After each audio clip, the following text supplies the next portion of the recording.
Bonjour, bienvenue au cours d'analyse appliquée à l'intention des mécaniciens. Aujourd'hui, nous allons étudier les métriques et les voisinages. Dans l'approche moderne de la résolution des problèmes d'ingénierie, résoudre un problème revient à trouver une méthode numérique capable de fournir une solution approchée.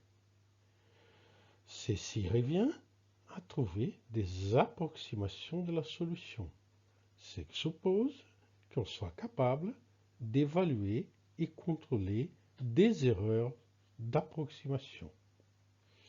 Si possible, on souhaite être capable de trouver une approximation aussi proche que désirée, c'est-à-dire se donner un seuil, puis déterminer une approximation proche à ce seuil près. Pour cela, nous avons besoin de définir la notion de proximité. On dit alors qu'on définit une topologie. La notion de topologie revient des loin. Euler aborde déjà la question. Comme référence suivante, nous pouvons donner l'analyse situs des points carrés. Lebesgue et Borel introduisent eux aussi des notions liées à la topologie. Cantor est l'homme qui soulève un certain nombre de difficultés des théories précédentes. Volterra présente des études de topologie liées aux équations différentielles et aux équations intégrales. L'approche moderne de la topologie commence avec les travaux de Hadamard, qui dirige notamment la thèse de Maurice Fréchet. Fréchet donne de nombreuses contributions à l'étude de la topologie, ainsi que David Hilbert. Félix Hausdorff introduit la notion d'espace topologique. Stefan Banach exploite ces notions pour la résolution d'équations intégrales. Kuratowski revient sur les travaux des points carrés et les modernise. La grande synthèse moderne est donnée par Riesz. Voilà les grandes références des études de topologie moderne. Il existe de nombreuses façons de définir la topologie d'un ensemble. Par exemple, on pourrait la définir de manière directe, simplement en disant qui est proche de qui. Par exemple, prenons un ensemble formé de trois éléments A, B, C. On pourrait dire directement A est voisin de B et B est voisin de C. Notez qu'on ne dit pas qu'A est voisin de C. Il n'y a pas de transitivité dans la notion de proximité. Cette façon de procéder est évidemment impraticable lorsque nous voulons travailler avec des champs, des contraintes, des déplacements ou des déformations. Il nous faut trouver une autre méthode. Une autre façon de procéder consiste en définir ce qu'est un ensemble ouvert et ce qu'est un ensemble fermé. Un ensemble fermé est l'ensemble qui contient tous les éléments proches de ces éléments. On peut les définir sous un ensemble de bases, qu'on appelle une base topologique, puis appliquer des règles qui permettent d'étendre la définition à d'autres ensembles. Par exemple, pour l'ensemble ABC, on peut dire que les fermés de base sont AB et BC, ou que les ouverts des bases sont A et C. Ainsi, on obtiendrait que AC est ouvert et B est fermé. Les ensembles ABC, l'ensemble entier et l'ensemble vide sont des cas particuliers qui sont à la fois ouverts et fermés. Cette manière de définir une topologie est encore impossible à appliquer en pratique, notamment pour des champs mécaniques. Une autre possibilité consiste en donner les suites convergentes et leurs limites. Un ensemble fermé est un ensemble qui contient les limites des suites formées de ses propres éléments. Par exemple, prenons l'ensemble à 3 éléments ABC. On peut par exemple dire que toutes les suites de cet ensemble convergent vers B. Dans ces cas, les ensembles qui contiennent B sont fermés et les autres ne seront pas fermés. Encore une fois, cette procédure ne peut pas être appliquée à des champs mécaniques. Une manière plus simple et plus systématique de définir une topologie, rappelons que la topologie consiste à dire qu'elle est proche de qui. Donc, la manière naturelle, c'est de définir une distance et dire que les éléments sont proches lorsque leur distance est faible et qu'ils sont loin lorsque la distance est grande. Nous revenons donc à l'idée de définir une notion fondamentale, celle de distance. La distance permet de définir les ouverts et fermés. Un ensemble ouvert, quand pour tout élément X lui appartenant, il existe une petite boule de rayon epsilon formée par les éléments Y ayant une distance à X inférieure ou égale à epsilon qui reste dans l'ensemble. Elle permet aussi de définir les suites convergentes. Nous disons qu'Xn converge vers X quand la distance d'Xn à X converge vers 0 pour n vers l'infini.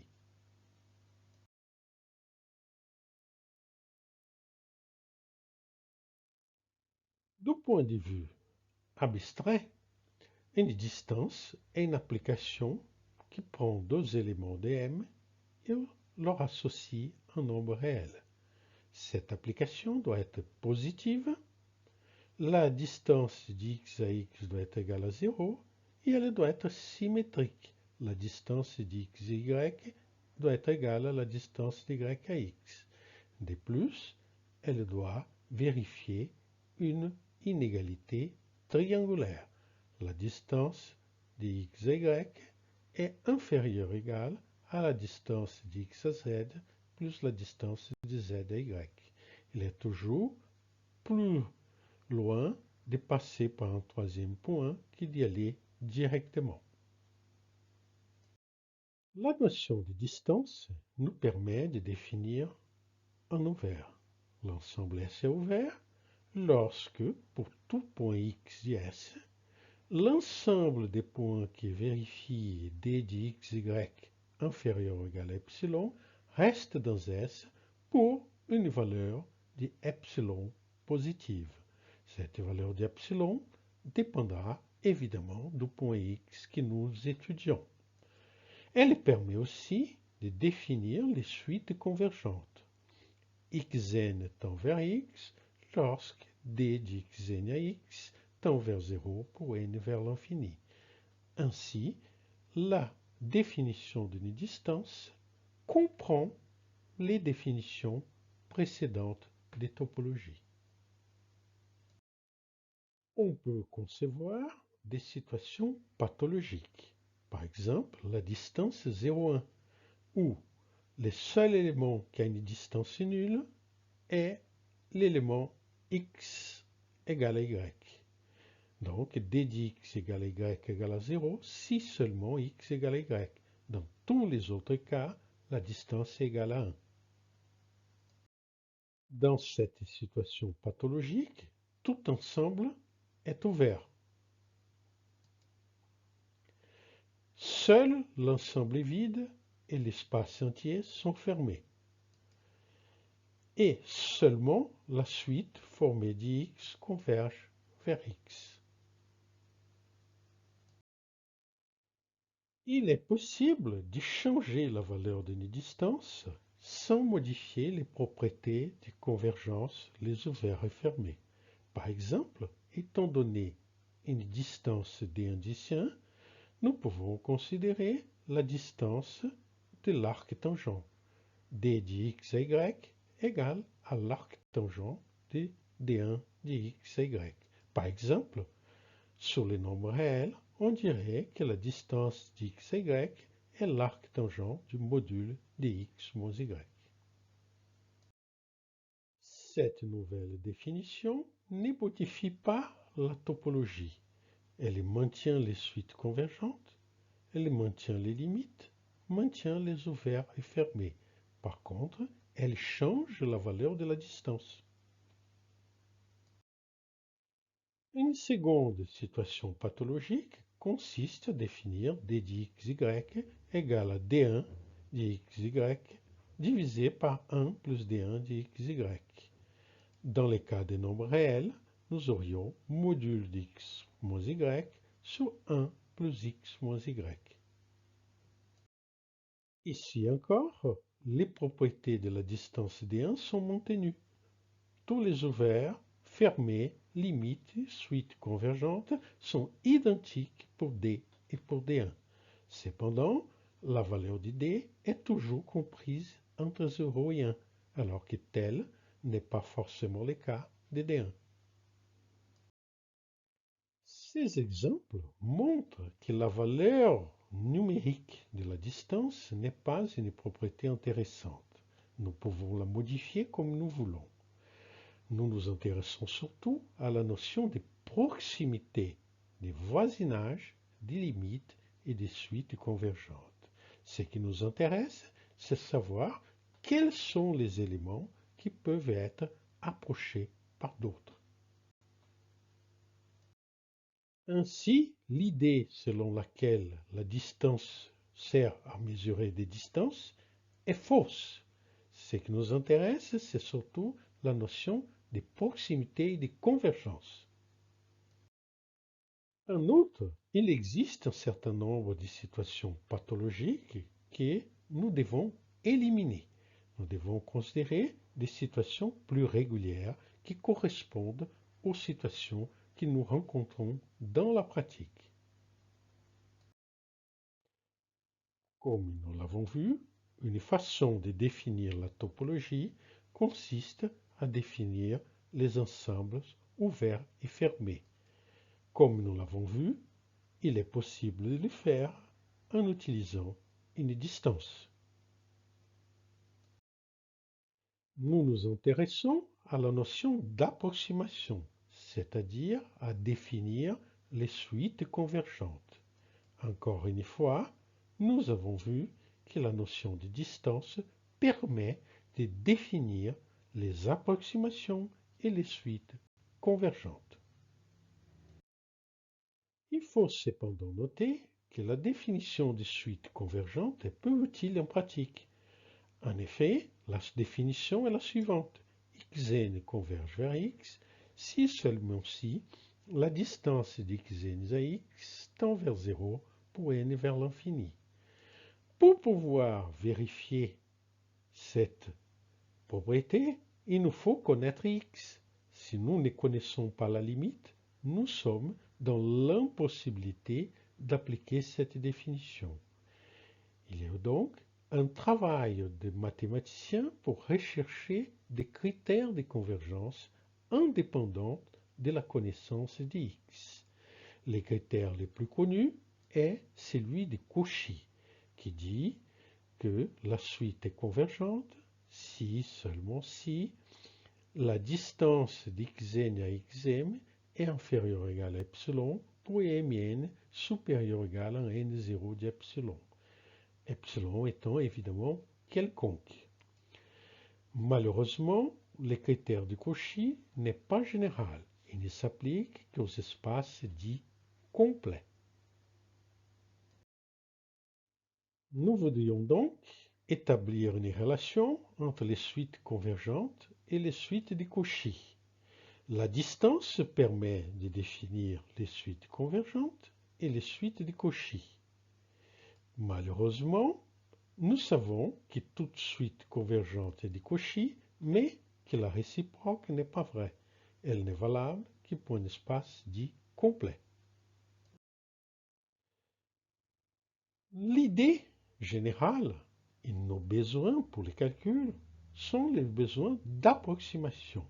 En effet, nous aurons des solutions qui se trouveront dans un ensemble S et nous souhaitons déterminer des approximations qui vont se trouver dans un ensemble SAP. Pour cela, nous devons déterminer quels sont les éléments de S qui se trouvent à une distance nulle de SAP, c'est-à-dire les éléments de S qui sont des limites des suites des éléments de SAP.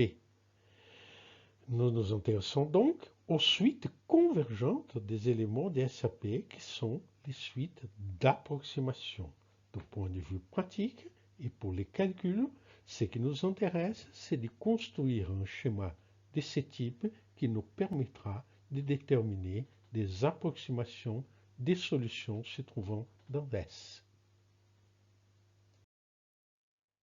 Ainsi, l'approximation d'un élément de S revient à la construction d'une suite dans SAP. Ça nous renvoie à la notion d'adhérence. L'adhérence des SAP, c'est l'ensemble des limites des suites d'éléments de SAP. Elle nous définit tout ce qui peut être approché par des éléments de SAP. Idéalement, nous voudrions que tout élément d'IS puisse être approché par une suite d'éléments de SAP, ce qui reviendrait à dire que SAP est un ensemble dense dans S. Contrôler l'erreur, ça revient à contrôler la distance, donc à définir une suite dans SAP d'éléments qui peuvent se trouver à une distance donnée de x. Idéalement, comme nous l'avons observé, nous devrions avoir un SAP dense dans S, de manière que tout élément de S puisse être approché de cette manière. Retenons que la valeur de la distance n'est pas une propriété intéressante. Nous nous intéressons surtout à la notion de proximité et de voisinage. La notion de voisinage est liée à celle d'ensemble ouvert et fermé, à la notion d'adhérence, à la notion de suite convergente.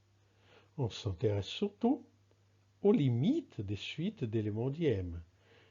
Les limites sont les choses qui peuvent être approchées par des éléments d'IM. Nous nous intéressons surtout aux suites convergentes. Malheureusement, la définition des suites convergentes exige la connaissance de la limite. Seul le critère de Cauchy est opérationnel. Cependant, les critères de Cauchy souffrent d'une limitation majeure. Pour qu'une suite de Cauchy soit convergente, il nous faut un espace complet. Nous verrons par la suite comment construire des espaces complets. Nous gagnerons en convergence, mais nous perdrons d'autres propriétés. Les grandes contributions sont données par Félix Odorf et Kuratowski en ce domaine, qui ont modernisé des concepts proposés par d'autres éminents chercheurs. Par la suite, nous examinerons les conséquences des travaux de Stéphane Banach. Merci, au revoir.